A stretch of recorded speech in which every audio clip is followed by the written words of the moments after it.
Yo, you guys, this is Blacklist of the Abyss, and you're watching my review for Hunter x Hunter 2011, episode 145. Alright, and this episode, oh, by the way, I know this is pretty late, but like I said in my last couple reviews, World Trigger, well, actually, I only really said it in World Trigger, but um, I was busy, like, a lot with, like, schoolwork and stuff, because this is, like, it's the second week of school, but it's, like, the time when assignments start getting due, because the first week of school was easy, because it's just, like, simple stuff, like, going over the syllabus and crap like that, but it's the second week is when stuff starts getting due, and it's, like, it's just crazy, so that's why I've been late throughout the week, but I'm going to try and catch up. Hopefully I'll be caught up by tomorrow. Hopefully I'll get everything recorded tonight, and have everything uploaded by tomorrow because I still got Naruto, Bleach. I'll probably do One Piece. Plus, I have that amazing episode of Shippuden that I have to review. So yeah, I gotta. Let me just stop talking now and go get on with the review so I can get through all this. Anyway, so this episode starts off with results coming in of the latest election, and Leorio actually takes first place. Yeah, like 44% of the vote, or 44.2, 44.4, something like that. But because he doesn't have majority vote, we need another runoff. Okay, and after this, we switch over briefly to Alka and Kahlua and all them, all the. I'm tempted to call them fodder, but they're not fodder. They weren't fodder at one point, but at this point they kind of are because they have like no purpose. They're only placeholders right now. I mean, they're not fodder, but they're being How about they're not fodder, but they're being treated like it. How about that? How about I put it that way? They're not fodder, but they're being treated like it. But you know those guys and everything, and Alka ends up letting something take over. Right? We saw no wishes here. Okay, we saw no demands from Alka or something or whatever. You know, we didn't see any of that. She just, or he or she, whatever, just boom, there we go, and she transformed. So that's, I guess that's what, is that the command that Kahlua mentioned all those episodes ago? Or, I don't know. Oh, whatever. The point is that Kahlua knows tricks. That's the point. Kahlua knows tricks, and that and one of them was involved in letting Alka just I was going to say turn into something, but it's more like let something take over so that it could go over to Gold and start to heal him, which it did, and good thing too, because that dude looked like he looked like crap, man. Yo, he looked like a mummy, like legit.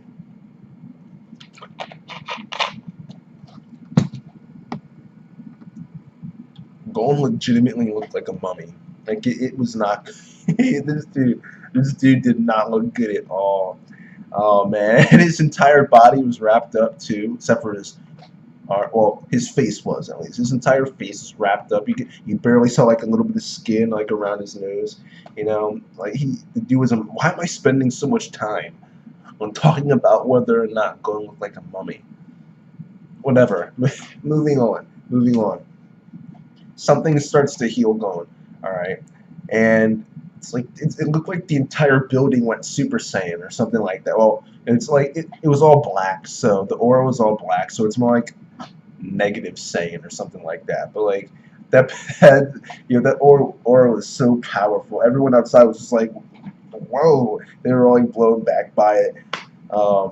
It was so powerful that even Zeistem, Cheeto, Ging, and Pariston felt it. Leorio couldn't feel a thing, but those four could.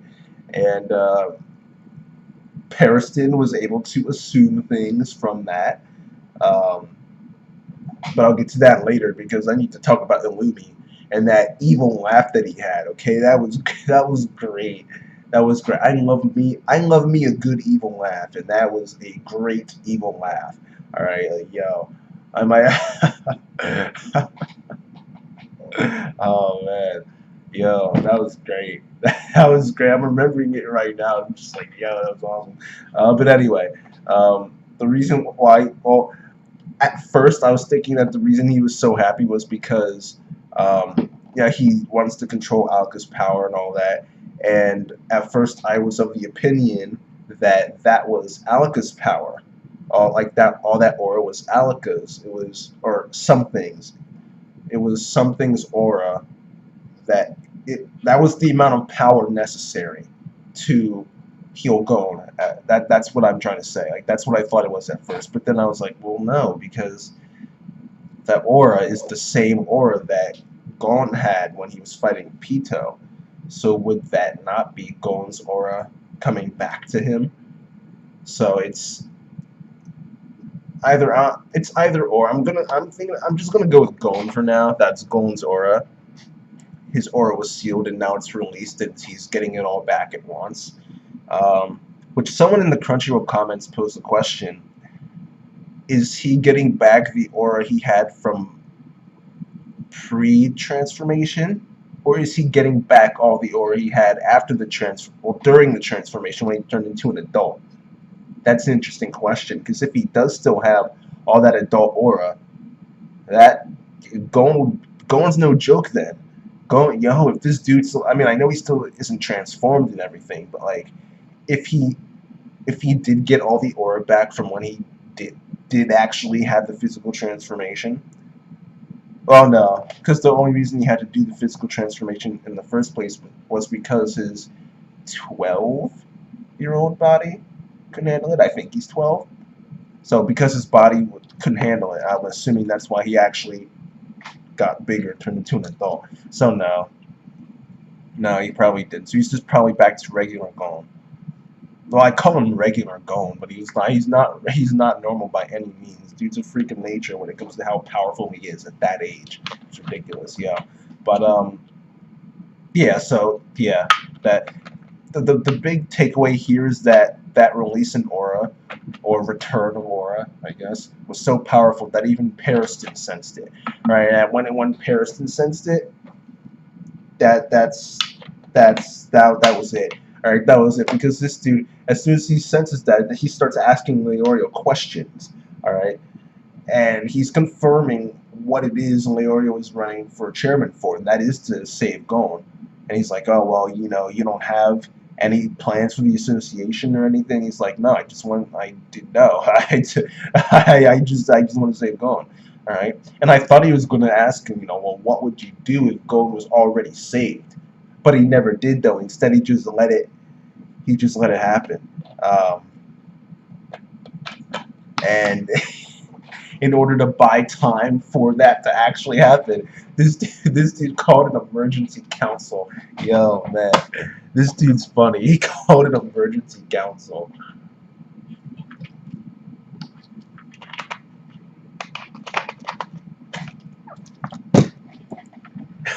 He took advantage of the commandments to call this emergency council in order to change the commandments. Like, yeah, that's what. Like, I thought that was funny. Like, this dude, and Cheadle said it. Cheadle said it. This is why he doesn't care about winning or losing, because it doesn't matter whether he wins or loses. Either way, he's still going to get exactly what he wants, because he can take advantage of the rules that are there in order to get whatever he wants. All right. The reason it's because of him being able to take advantage of those rules to get whatever he wants that he doesn't mind if he wins or loses, because he knows he could just say, oh well, I've got plan B, I've got plan C, I've got plan F, G, Y, Z. Like, I've got all these plans. It doesn't matter if I win or lose, because I could just go from that plane to that plane to that plane and still end up with what I want. So rather than saying that his not caring about winning or losing is what causes him to be able to take advantage of the rules, it's actually the opposite. His not caring about winning or losing is caused by the fact that he can just take advantage of the rules to get what he wants. Therefore, him winning or losing is not necessary. That's why he doesn't care. I made that much more complicated than it needed to be. I really did. Like, it was pretty self-explanatory, actually. But the more I talked about it, the more confusing it got, and now it just makes no sense. The only just to put it all to bed, the only reason he does not care about winning or losing is because he knows he doesn't need to win and he doesn't need to lose, because he can just take advantage of the rules and still get what he wants. All right, there you go. His lack of desire to win is only there because of the fact that he has those rules there he can take advantage of. If he didn't, then he would actually want to win. All right, I'm assuming. I'm assuming.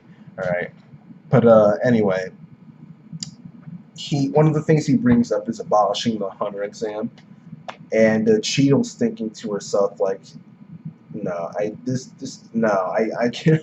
I'm gonna make sure I counter every single thing that this guy says. All right, because see, this dude was trying to get like, according to her, he was trying to get votes from Tara Dane's group. All right, by talking about just doing the same thing. Excuse me, but just talking about doing the same things that Tara Dane was going to do. She was trying to get Tara Dane's votes. So Cheadle was like, no, I'm not going to let you try and change the situation. I'm going to counter every single thing you say. And then while they're going back and forth, Leorio steps up and he's like, listen, I don't care. I don't know what you guys are talking about. I don't care. I just want to save Gon. All right, that's all I want. I just want to save Gon. So let's hurry this up. All right, but that is when Moro comes in. All right, that's when Moro comes in, and he just lets him know it's done. It's done. All right, and Gon shows up too. This was funny because it's like these two had one of those classic romance moments where like the guy and the girl are on the beach and they just start running towards each other in slow motion. Then they finally get to each other and hug. Like it was like one of those moments, except it involved jumping like 50 feet in the air. That was the only difference.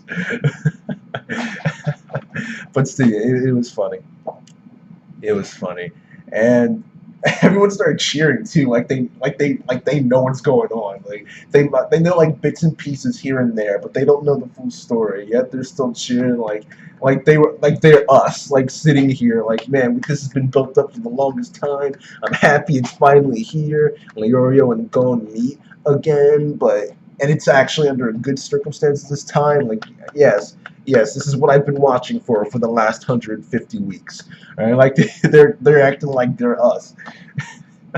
These dudes are yelling at Gon, run for chairman, get on the stage, do a speech, and he's like, I have no clue what's going on right now. Like this dude doesn't even know that Netodo's dead. Like this dude has no clue what's going on right now. There are people telling him, go on the stage, run for chairman, make a speech. That was funny, but this is when Cheadle goes up to Paris and is like, dude, you knew this would happen from the start, didn't you? Like, you assumed that Gon was going to be healed in time. And because of the fact that he was healed in time, now Leorio doesn't have any motivation to become chairman.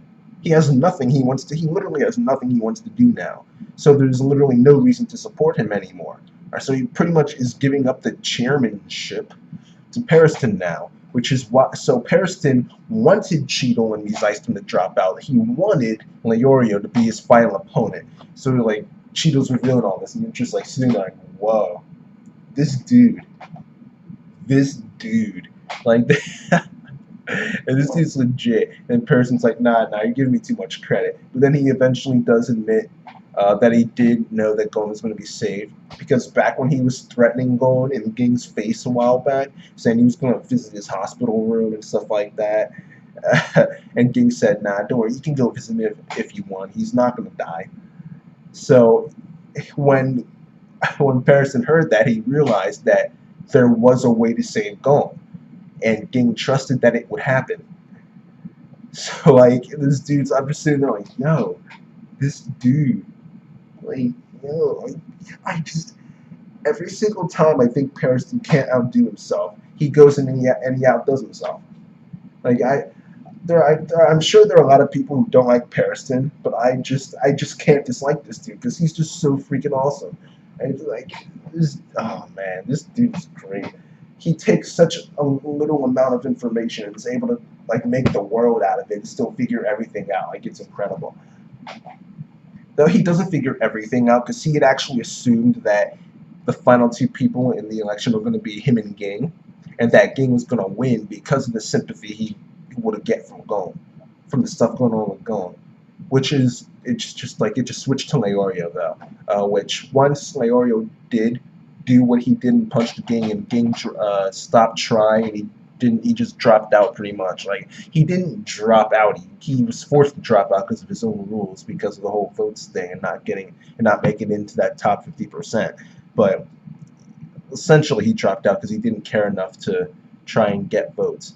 But when Ging dropped out and Leorio got in, that's when Periston knew, like, okay, I can see what's going on now. This dude is clearly, like, unlike Ging, this guy literally can't help at all. He doesn't have anything he could do or want to do. Like, at least Ging is intelligent enough to be able to, like, be chairman. Like, he could actually do things if he wanted to, but Leorio can't, because it's not like he's not smart. It's just that he doesn't really care about anything other than Gon. So, if I can draw this out long enough for Gon to be healed, then I can win. Meanwhile, like if it was Ging who was still in the election rather than Leorio, it wouldn't matter if Gon got healed, because Ging would still win anyway, because Ging is still like legit possibility for a chairman. Like, he could still do the job well. But with Leorio, he's literally got nothing. He's a nobody that just showed up. Like, no one knows anything about him, but everyone knows Ging. Dude's famous. Right? Like, well, not everybody knows Ging. Like, the dude's like secretive, like, you know. But if everyone knew Ging, then it wouldn't be nearly as hard for going to find Ging, which he does actually end up doing at the end of the episode, because there's this period where Morel is just talking with Leorio and telling him, dude, for Kalua's sake, do not tell Gon that Kalua was the one who healed him. Well, it was actually Alka / something, but you know what he means, all right?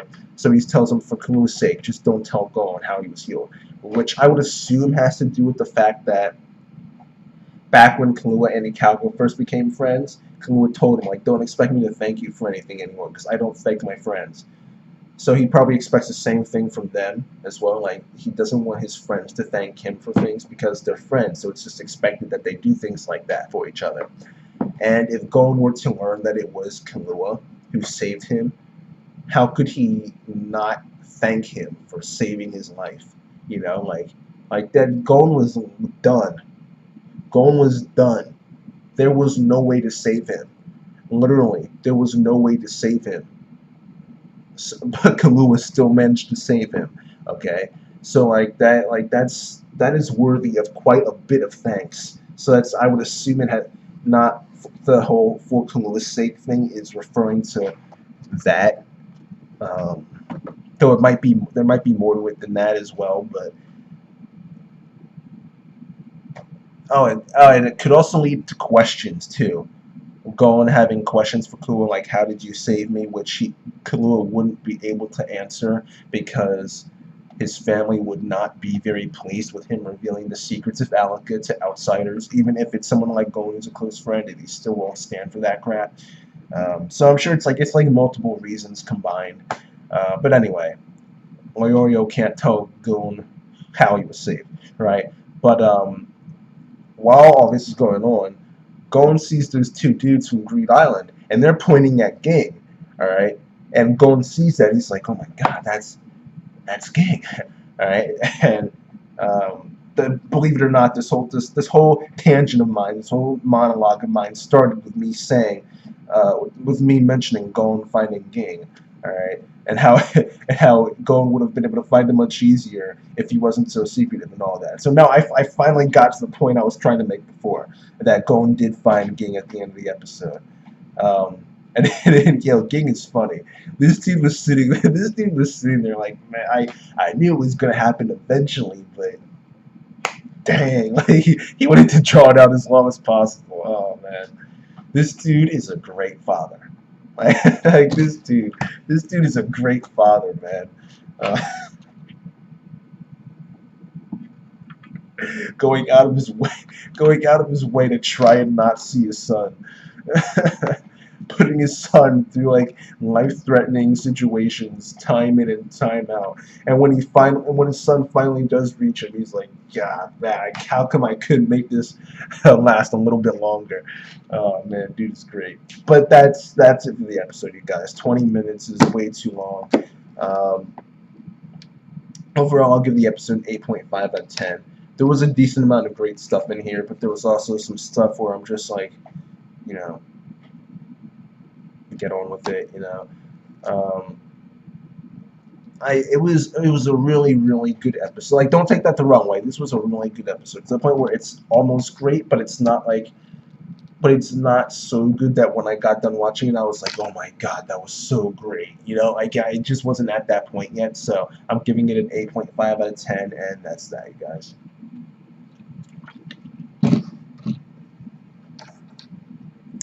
Rate, comment, subscribe, and I'll see you guys next time.